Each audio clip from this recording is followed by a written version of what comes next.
Bismillahirrahmanirrahim. Assalamualaikum warahmatullahi wabarakatuh. Kebawah Duli Yang Maha Mulia Paduka Seri Baginda Sultan Haji Hassan Al-Bolkiah Muizzuddin Wad Daulah Ibni Almarhum Sultan Haji Omar Ali Saifuddin Saadul Khari Waddin, Sultan dan Yang di-Pertuan Negara Brunei Darussalam berkenan menerima menghadap secara berasingan Ketua-Ketua Perwakilan Asing yang akan menamatkan perkhidmatan. Duta Besar Istimewa dan Mutlak Republik Islam Iran ke negara Brunei Darussalam telah menyembahkan surat tauliah pelantikan ke hadapan Majlis Kebawah Duli Yang Maha Mulia pada 15 April 2019. Manakala Pesuruhjaya Tinggi Republik Singapura ke negara Brunei Darussalam telah menyembahkan surat tauliah pelantikan ke hadapan Majlis Kebawah Duli Yang Maha Mulia pada 8 Mac 2021. Majlis menghadap tersebut berlangsung di Istana Nurul Iman. Kebawah Duli Yang Maha Mulia mula-mula berkenan menerima menghadap Puan Yang Terutama Homaira Rigi Ziroki, Duta Besar Istimewa dan Mutlak Republik Islam Iran ke negara Brunei Darussalam.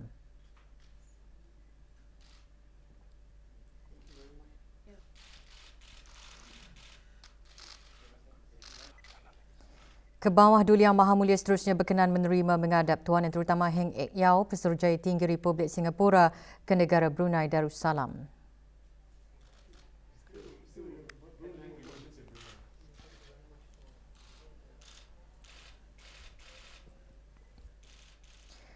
Kebawah Duli Yang Maha Mulia Paduka Seri Baginda Sultan Haji Hassan Al-Bolkiah Muizzuddin Wad Daulah Ibni Almarhum Sultan Haji Omar Ali Saifuddin Saadul Khari Waddin, Sultan dan Yang di-Pertuan Negara Brunei Darussalam dalam Perutusan Sempena Hari ASEAN 2023 bertitah, negara Brunei Darussalam akan terus bekerjasama rapat dan bermuafakat dengan semua negara anggota ASEAN beserta rakan-rakan dialog sektoral dan pembangunan untuk mencapai matlamat bersama bagi keamanan, kestabilan dan kemakmuran serta ke arah komuniti ASEAN yang berasaskan peraturan serta berorientasikan dan berpusatkan rakyat.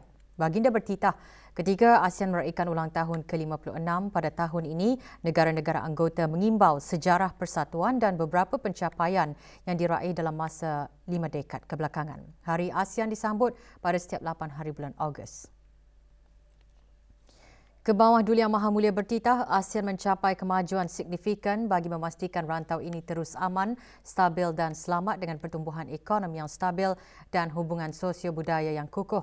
Dengan sokongan berterusan daripada rakan-rakan luar bagi usaha-usaha pembangunan komuniti ASEAN, rantau ini telah berkembang maju dalam pelbagai bidang seperti pendidikan, kesihatan dan teknologi. Titah Baginda, ASEAN memperakui sentraliti dan perpaduan dalam membentuk arkitektur serantau yang berkembang sebagai platform bagi negara-negara ahli dan rakan-rakan kongsi bekerjasama serta menjalin dialog dan konsultasi membina melalui pelbagai mekanisme seperti Sidang Kemuncak Asia Timur dan Forum Serantau ASEAN.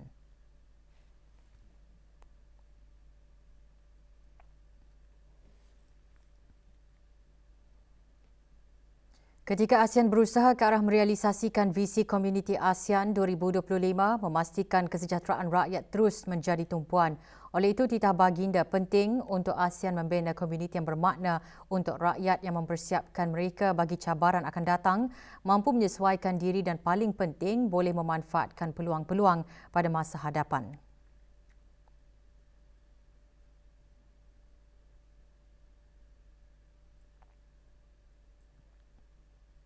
Juga tidak kurang pentingnya aspirasi ini membimbing usaha ASEAN dalam merumuskan visi komuniti ASEAN pasca 2025 ketika ia berusaha menjadi persatuan yang lebih inklusif, adaptif, responsif dan berpandangan ke hadapan. Dalam hubungan ini, negara Brunei Darussalam memuji usaha Indonesia selaku pengerusi ASEAN pada 2023 di bawah tema ASEAN Matters, Epicentrum of Growth. Pada mengakhiri titah perutusan, Kebawah Duli Yang Maha Mulia merakamkan ucapan selamat kepada semua rakyat ASEAN dan berharap bagi masa hadapan agar rakyat dan rantau ini akan terus makmur.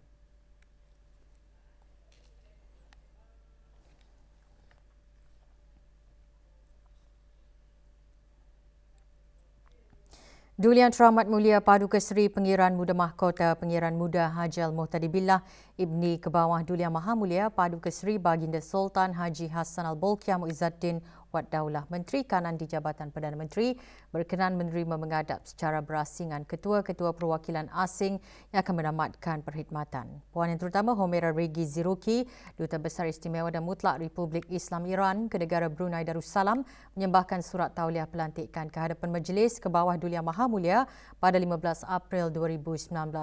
Manakala Tuan Yang Terutama Heng Eek Yau, Pesuruhjaya Tinggi Republik Singapura ke negara Brunei Darussalam menyembahkan surat tauliah pelantikan ke hadapan Majlis Kebawah Duli Yang Maha Mulia pada 8 Mac 2021. Majlis menghadap berlangsung di Qasar Al-Mizan. Duli Yang Teramat Mulia mula-mula berkenan menerima menghadap Duta Besar Istimewa dan Mutlak Republik Islam Iran ke negara Brunei Darussalam. Duli Yang Teramat Mulia seterusnya berkenan menerima menghadap Pesuruhjaya Tinggi Republik Singapura ke negara Brunei Darussalam.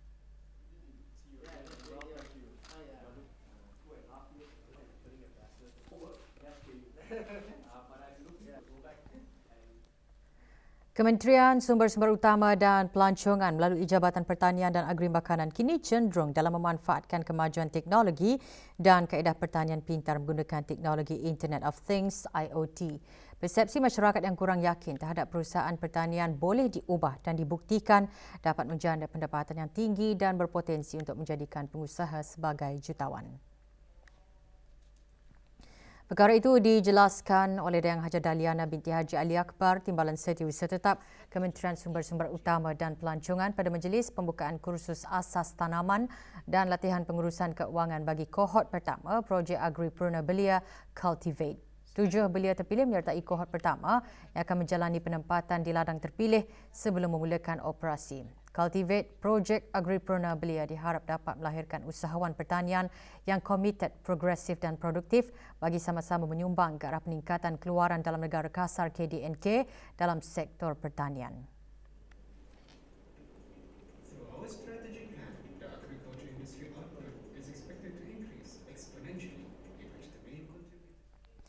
Penerbangan di Raja Brunei RB ketika ini mempunyai sejumlah 122 juruterbang dengan 94% daripadanya adalah juruterbang tempatan dan 57 orang kapten tempatan. Jumlah tersebut dijangka meningkat dengan penandatanganan 7 orang kadet juruterbang bagi pengambilan ke-54. Majlis penandatanganan berlangsung di kampus RB Bandar Seri Begawan. Menandatangani bagi perjanjian bagi pihak RB ialah Awang Sabirin Haji Abdul Hamid, Ketua Pegawai Eksekutif RB. Mereka yang dipilih adalah antara 264 orang juruterbang yang menyertai program Kedet Juruterbang Penerbangan Kebangsaan dan akan memulakan latihan mereka di sebuah sekolah penerbangan yang mendapat pengiktirafan di Eropah.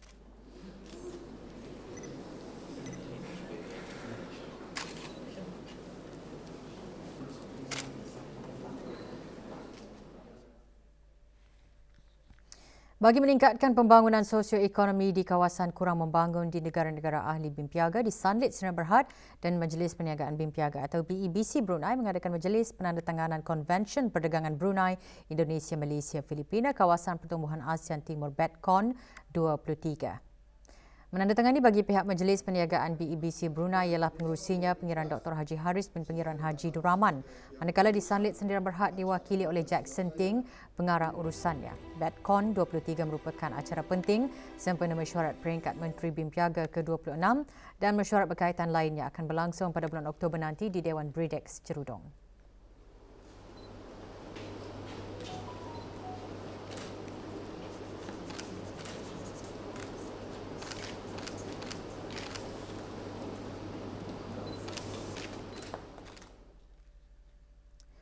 Dekorasi belon boleh memeriahkan dan menceriakan lagi sesuatu acara yang dibuat. Perkhidmatan penyediaan dekorasi belon bukan sahaja menarik, malahan memberi peluang menjana pendapatan yang menguntungkan bagi para belia. Ikuti laporannya bersama Zulfadli Haji Kasim.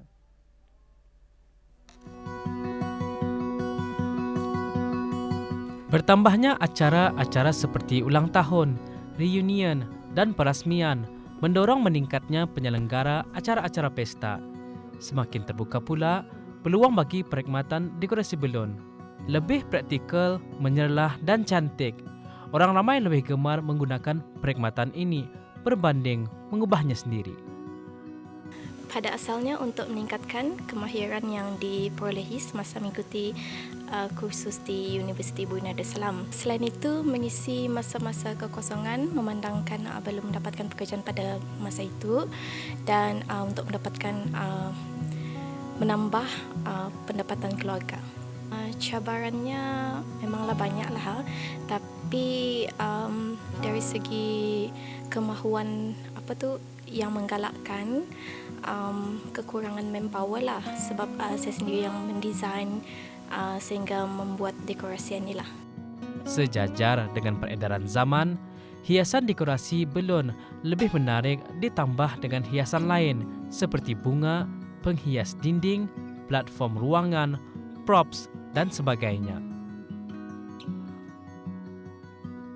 Sambutan masih menggalakkan, namun terdapat banyak permintaan yang tidak dapat saya terimalah kerana kekurangan manpower tu. Alhamdulillah, harapan saya sangatlah besar supaya Art of Nabila ini diterima oleh semua orang, berkembang maju, dan supaya saya dapat meningkatkan lagi strategi untuk membina dan melahirkan lagi banyak karya-karya seni art inilah. Berbekalkan pepatah di mana ada kemahuan, di situ ada jalan, pengusaha belia ini berani bangkit menceburi dunia keusahawanan tanah air. Usaha ini sekaligus dihasrat membuka minda masyarakat setempat, khususnya para belia, untuk sama-sama menyemai sikap berdikari dengan curahan bakat dan kemahiran yang ada. Zulfatli Haji Kasim untuk Berita RTV. Kementerian Kesihatan memaklumkan aplikasi Bru Health sedang dikemas kini dengan beberapa ciri dan penambahbaikan baharu. Penambahbaikan tersebut bertujuan untuk menjadikan aplikasi berkenaan lebih mesra pengguna dan menyediakan lebih banyak maklumat serta kemudahan. Antara penambahbaikan utama ialah user interface UI yang memudahkan pengguna mendapatkan maklumat dan ciri-ciri diperlukan. Temujanji kini lebih mudah diakses cadangan artikel-artikel kesihatan bagi membantu pengguna mencari maklumat dengan lebih mudah. Halaman perubatan yang akan memberikan maklumat komprehensif mengenai perkhidmatan perubatan dalam talian yang tersedia. Juga diperkenalkan ciri Be On The Move 2023. Kementerian Kesihatan juga akan melancarkan kempen 80 bilion langkah bersama, iaitu satu cabaran besar-besaran di peringkat negara untuk bersama-sama mencapai 80 bilion langkah dalam masa 4 bulan. Inisiatif tersebut akan bermula 20 Ogos hingga Disember 2023. Pendaftaran awal dibukakan hari ini 8 Ogos dalam aplikasi Bru Health. Majlis pelancaran kempen tersebut akan diadakan pada 20 Ogos di Taman Haji Semuda Omar Ali Saifuddin, Bandar Seri Begawan pukul 6.30 pagi. Orang ramai diingatkan untuk mengemas kini aplikasi Bru Health masing-masing ke versi 4.0.